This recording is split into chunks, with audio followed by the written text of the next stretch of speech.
Hi guys, how are you? This is Albi and welcome to this channel. Today, tuturo ko sa inyo kung paano ba gamitin yung authenticator apps. Yung authenticator apps is actually very common na ginagamit sa pagkakaroon ng two verification factor. Para yung Gmail account mo or any social media account magkaroon ng two or more than layer of having a security. So, i-advance note ko lang kayo na yung authenticator apps ay kailangan ng key.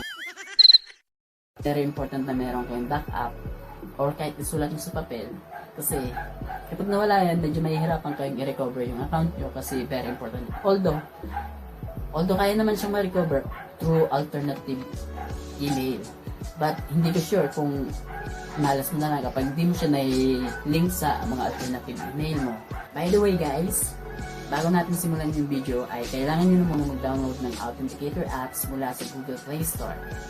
After you install the Google Authenticators from your phone ay saka nyo nasunod yung step by step kung paano ba i-set up yung Google Authenticators para sa Gmail account nyo. Actually, yung ipapakita kung para saan yung authenticator gagamitin ay yung para sa Google account.